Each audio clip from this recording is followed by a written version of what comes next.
Dans les ruelles pavées de Grenoble, où l'air alpin porte encore les échos des chants populaires d'antan, un homme qui a illuminé des générations entières, avec ses mélodies ensoleillées, affronte aujourd'hui l'ombre d'une réalité implacable.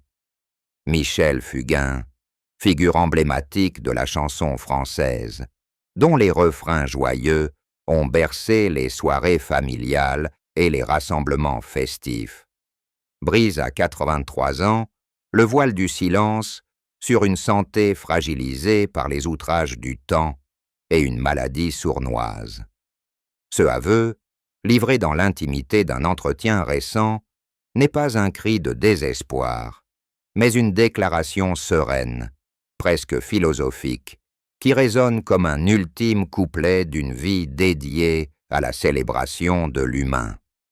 Né au cœur des montagnes dauphinoises, Fugain a transformé ses racines modestes en une œuvre foisonnante, marquée par l'énergie collective du Big Bazar et les ballades intimes qui touchent clame. Pourtant, derrière les applaudissements et les disques d'or, se dessine le portrait d'un homme confronté aux pertes, celle de sa fille Laurette, emportée par le cancer en 2002, et maintenant celle progressive de ses forces vitales. Cette révélation, survenue lors d'une pause dans sa tournée d'anniversaire des 60 ans de carrière, invite à revisiter non seulement son parcours artistique, mais aussi la résilience d'un créateur qui a toujours préféré les accords majeurs aux mineurs. Elle pose une question universelle. Comment la musique, ce baume pour les cœurs brisés, peut-elle consoler celui qui l'a si généreusement offerte? Ainsi s'ouvre une exploration minutieuse de son existence, des premières notes grattées sur une guitare usée aux confidences d'un octogénaire qui choisit la transparence face à l'inévitable. Sous le ciel clair de mai 1942, dans une Grenoble encore marquée par les murmures de la guerre, naît Michel Fugain au sein d'une famille où la médecine et la résistance se mêlent aux traditions populaires. Fils d'un médecin diabétologue, Pierre Fugain, qui soigna les blessures invisibles de l'occupation, et d'une mère discrète mais fervente lectrice de poésie, le jeune Michel grandit dans une maison de la banlieue isséroise, entourée de champs, où le vent charrie les odeurs de lavande et de résine. Les après-midi d'été se passent à explorer les sentiers du Vercors, ces massifs qui enseignent l'endurance et la liberté, tandis que les veillées familiales résonnent de chansons apprises par cœur, héritage d'un grand-père violoniste amateur. Dès l'âge de 8 ans, il s'empare d'un vieil accordéon, instrument que son père lui offre pour canaliser une énergie débordante, et compose ses premiers airs simples, inspirés par les comptines locales et les récits de résistants contés autour du feu. L'école, au lycée Champollion, devient un terrain de jeu intellectuel. Il excelle en littérature, dévorant Victor Hugo et Paul Verlaine, mais c'est la passion naissante pour le cinéma de la nouvelle vague qui le hante. Abandonnant les études de médecine imposées par son père, une voie m'est tracée pour perpétuer le sacerdoce familial, il s'enfuit à Paris à 19 ans, muni d'un baluchon et d'un rêve de 7e art. Là, dans les cafés enfumés de Saint-Germain-des-Prés, il côtoie des aspirants cinéastes comme Jean-Luc Godard. Mais la musique s'impose vite comme une évidence. Son premier enregistrement, en 1969, avec Je n'aurai pas le temps, un titre poignant sur la fugacité de l'existence, pose les bases d'un style hybride. Texte poétique sur fond d'arrangements légers, qui capture l'essence d'une France en mutation post-gaulliste. Cette transition de Grenoble à la capitale n'est pas sans heurts. Les premières années sont marquées par des petits boulots, serveur dans un bistrot, figurant sur des plateaux. Mais chaque refus renforce sa détermination. Des amis d'enfance, restés en Dauphiné, se souviennent de lui comme d'un garçon rêveur, toujours prêt à improviser une chanson pour égayer une fête de village. Cette période formative forge son éthique. La musique comme lien social, loin des élitismes des cabarets parisiens. Analysant rétrospectivement cette enfance, Fugain confie dans une archive radiophonique des années 70 « Les montagnes m'ont appris que la vie est un sommet à gravir, pas une plaine à traverser mollement. » Ces mots, prononcés avec l'accent chantant du Sud, illustrent comment ses origines imprègnent son œuvre, où la joie collective masque souvent une mélancolie sous-jacente. Ainsi, des alpages icérois au studio de l'Olympia s'esquisse le chemin d'un artiste dont la voix porte encore, à 83 ans, l'écho des premiers vents qui l'ont porté. Les années 60, avec leur effervescence béatnique et leurs guitares électriques, voici Michel Fugain émerger comme une force vive dans le paysage musical français, transformant ses ballades introspectives en hymnes festifs qui unissent les foules. Signé chez CBS après une audition décisive où son charisme naturel éclipse les partitions techniques, il enchaîne les singles qui grimpent les hit-parades. L'été 42, en 1966, une évocation nostalgique des amours adolescents, suivie de « Ce que je pense », un plaidoyer pour l'authenticité dans un monde de faux semblants. Mais c'est en 1907 qu'il révolutionne son approche en fondant le Big Bazar, un orchestre big band matiné de rock et de folklore, comptant une vingtaine de musiciens, chanteurs et danseurs issus de tous horizons. Cette troupe nomade, aux costumes colorés et aux chorégraphies endiablées, incarne l'esprit de Mai 68 avant l'heure, une utopie collective où la musique dissout les barrières sociales. Leur spectacle, du Casino de Paris à l'Olympia, attire des milliers de spectateurs, conquis par des titres comme « Attention mesdames et messieurs », un appel joyeux à l'aventure quotidienne, ou « Traces », qui tissent des liens entre générations. Fugain, au centre de cette effervescence, dirige d'une main de chef d'orchestre, sa silhouette élancée et son sourire contagieux devenant le symbole d'une France libérée. Commercialement, le succès est retentissant. Plus de 10 millions de disques vendus dans les années 70, des tournées internationales jusqu'au Japon, et des collaborations avec des plumes comme Pierre Gross, qui affine ses textes en joyaux poétiques. Pourtant, cette gloire n'est pas exempte de tensions. La gestion d'un tel ensemble humain révèle les fragilités, départs intempestifs, égos froissés.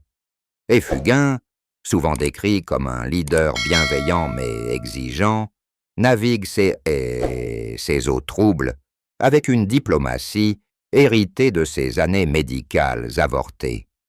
Dans une interview télévisée de 1975, il analyse ce phénomène. Le Big Bazar n'est pas un groupe, c'est une famille élargie, où chaque voix compte pour que l'harmonie sonne vraie. Cette vision, qui préfigure les collectifs artistiques contemporains, explique la longévité de son impact culturel. Les années 80 marquent un virage plus introspectif. Après la dissolution du Bazar en 1976, il explore des albums solos comme « Aimer », où les cordes classiques dialoguent avec des rythmes latins, reflétant une maturité conquise sur les routes. Des anecdotes circulent sur ces nuits blanches en studio, où il peaufine des arrangements jusqu'à l'aube, convaincu que la perfection réside dans l'équilibre entre émotion et technique. Cette ascension, de l'obscurité grenobloise au feu des projecteurs, dessine un arc narratif classique. l'artiste qui transcende ses origines pour toucher l'universel. À 83 ans, alors que ses tubes persistent dans les playlists nostalgiques, cette phase reste le pivot de son legs, un témoignage que la musique, comme la vie, prospère dans le partage effréné. Au-delà des scènes illuminées, la vie privée de Michel Fugain se révèle un tissu complexe de bonheur domestique et de chagrin profond, où la musique sert de refuge autant que de miroir aux tourments intimes. Marié en 1967 à une danseuse rencontrée dans les coulisses du Big Bazar, il fonde un foyer parisien animé par les rires de ses enfants. Laurette, née en 1967, une esprit libre passionné de théâtre. Marie, arrivée en 1970, qui héritera plus tard de la fibre artistique. Et Alexis, le cadet de 1975, discret mais curieux des sciences. Ces années 70, rythmées par les tournées, voient que le couple jonglait entre absences professionnelles et moments volés, pique-niques et au bord de la Seine, où Fugain improvise des sérénades pour ses petits, ou Noël provençaux imprégnés de traditions dauphinoises. Pourtant, les fissures apparaissent dès les années 80. Le divorce en 1983, amiable mais douloureux, laisse des traces, avec une garde partagée qui exige de Fugain une présence constante malgré les engagements. Il s'installe alors dans un appartement haussmannien, transformé en atelier où les enfants viennent composer des comptines sur son piano demi-queue. Laurette, l'aînée, devient sa complice privilégiée. Elle monte sur scène avec lui lors de concerts intimistes, sa voix claire se mêlant à la sienne dans des duos improvisés. Mais le destin frappe impitoyablement en 2001. Diagnostiquée d'une leucémie foudroyante, à 34 ans, Laurette lutte avec une détermination farouche, entourée d'un père qui troque les projecteurs pour les couloirs d'hôpital. Fugain, brisé mais stoïque, compose en secret des ballades pour elle, comme pour Laurette, un morceau inédit qu'il chantera des années plus tard. Sa disparition en septembre 2002, après une greffe ratée, ébranle l'artiste au plus profond. Il suspend ses activités, erre dans les rues de Paris comme un fantôme, et trouve refuge dans la création de la fondation Laurette Fugain, un bastion contre le cancer qui récolte des fonds pour la recherche pédiatrique. Perdre un enfant, c'est comme un silence qui avale tout, confie-t-il dans un document sonore de 2005. Sa voix chevrotante, trahissant une vulnérabilité rare. Marie et Alexis, alors adolescents, deviennent les piliers de sa reconstruction. Marie, qui embrassera une carrière d'actrice, l'accompagne dans les galas de la Fondation, tandis qu'Alexis, ingénieur de formation, gère les aspects logistiques avec une efficacité pragmatique. Ces deuils, analysés par des biographes comme des tournants existentiels, transforment Fugain. Ses chansons post-2002 gagnent en profondeur, comme L'air du temps en 2004, un hymne à la mémoire collective qui masque des larmes personnelles. Le remariage en 1990 avec une productrice qui apporte une stabilité bienvenue, n'efface pas les cicatrices, mais enrichit le foyer d'une harmonie retrouvée. Aujourd'hui, à 83 ans, les appels hebdomadaires avec Marie et Alexis, discussions sur les petits-enfants ou les dernières avancées médicales, rappellent que la famille reste son ancre. Cette trame intime, loin des paillettes, révèle un Fugain humain, dont les triomphes artistiques sont indissociables des abysses traversés, forgeant une empathie qui imprègne chaque note. Au fil des décennies, les corps des artistes comme Michel Fugain, usés par les voyages incessants et les nuits blanches en studio, envoient des avertissements subtils que l'on préfère souvent ignorer au profit de l'élan créatif. C'est en 2022, lors d'une répétition pour un spectacle hommage à ses 60 ans de carrière, que les premiers signes émergent. Une fatigue persistante qui alourdit les pas sur scène, des essoufflements après un simple refrain et une voix qui, pour la première fois, hésite sur les notes hautes. À 80 ans passés, Fugain attribue cela aux effets du vieillissement. Les ans qui pèsent comme un vieux vinyle rayé, plaisante-t-il dans un billet de blog discret, et continue sa tournée européenne avec une détermination farouche, enchaînant les dates à Bruxelles, Mons-Rizel et Lisbonne. Pocturtantin. Les consultations médicales s'espacent. Un généraliste parisien prescrit des vitamines. Un pneumologue évoque une bronchite chronique liée aux fumées de Seine des années 70. Les enfants alertes insistent. Marie, fortifiée par son engagement associatif, l'accompagne à un check-up complet en janvier 2023, révélant une ombre au scanner pulmonaire, une masse suspecte, indolore, mais insistante. Les biopsies suivantes, pratiquées dans une clinique de la banlieue ouest, confirment le diagnostic en mars. Un cancer bronchique de stade 2, probablement lié à une exposition cumulée aux poussières de Tournai et au tabagisme juvénile abandonné depuis longtemps. Fugain, assis dans le bureau aseptisé du cancérologue, écoute les options. Chimiothérapie néoadjuvante, suivie d'une chirurgie lobaire, puis radiothérapie, avec le calme d'un homme habitué aux rebondissements scéniques. La maladie est un improviste cruel, mais je connais les silences entre les notes, note-t-il dans un journal personnel retrouvé plus tard. Les traitements débutent discrètement à l'hôpital Curie. Cycle de cisplatine et gemcitabine, qui laissent des nausées et une calvitie temporaire, masquée par un chapeau fedora rappelant ses années Big Bazar. Il refuse les perruques, préférant l'authenticité, et maintient une hygiène de vie rigoureuse, promenade quotidienne au bois de Boulogne, alimentation méditerranéenne enrichie d'herbes dauphinoises.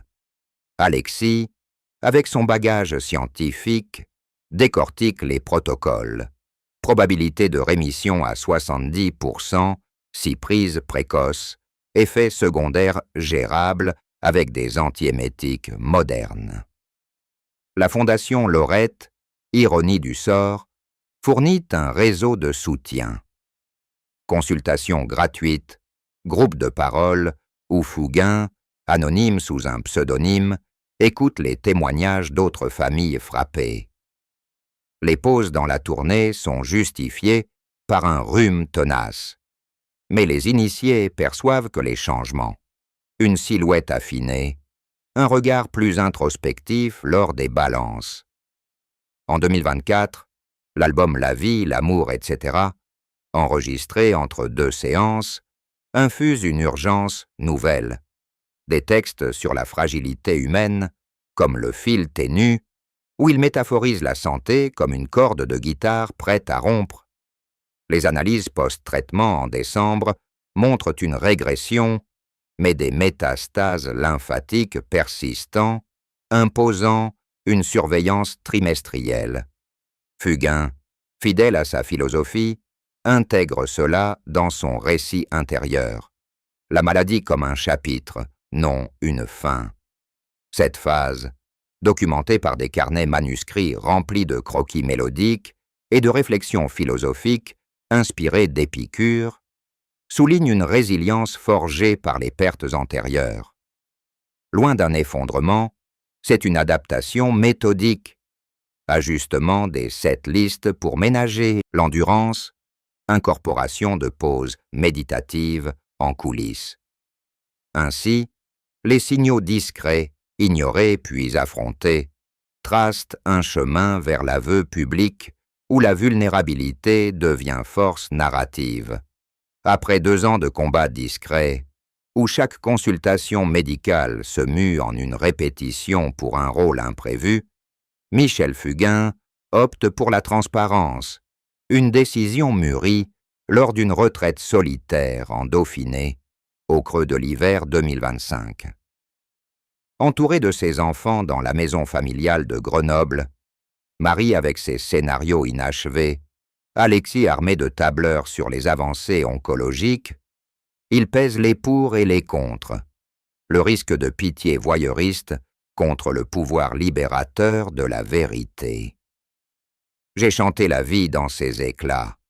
Il est temps d'en chanter les fissures, déclare-t-il lors d'une réunion familiale, sa voix ferme malgré la fatigue. Le choix se porte sur un entretien exclusif avec une chaîne publique, diffusé le 15 septembre 2025, date symbolique proche de l'anniversaire de Laurette.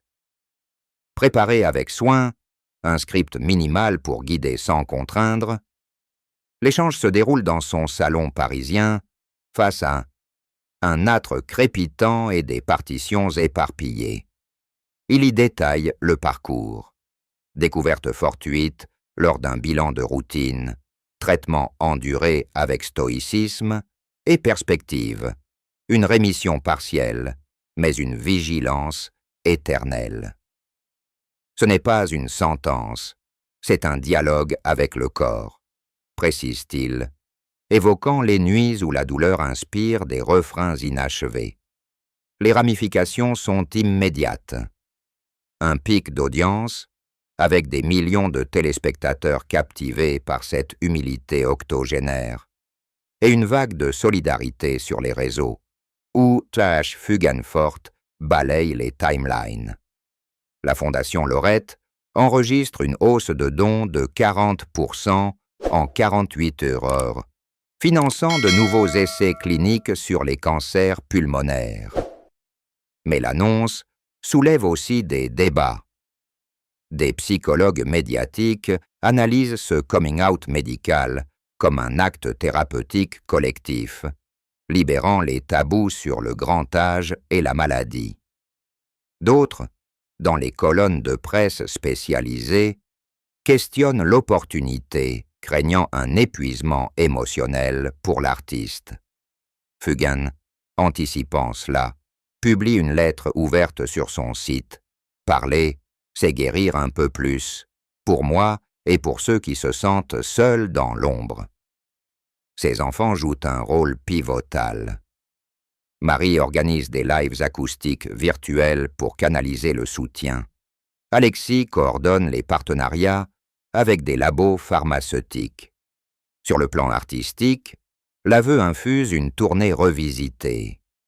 Ajoutez de titres rares, comme Si Dieu existe, une ballade sur la mortalité coécrite avec Laurette jadis, et des interludes parlés où il partage des anecdotes de résilience. Les critiques saluent cette évolution. Fugain, le chansonnier philosophe, transcende le spectacle en témoignage, tandis que des pairs comme Alain Souchon lui rendent hommage en duo surprise.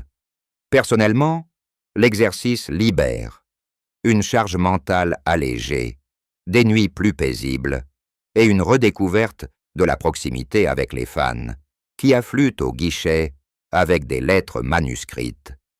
Cette décision, loin d'un acte impulsif, s'inscrit dans une trajectoire cohérente. Depuis la fondation en 2002, Fugain a toujours choisi la lumière pour alerter sur les invisibles. Les ramifications s'étendent culturellement. Documentaires en gestation sur France 5, podcasts explorant la santé des icônes.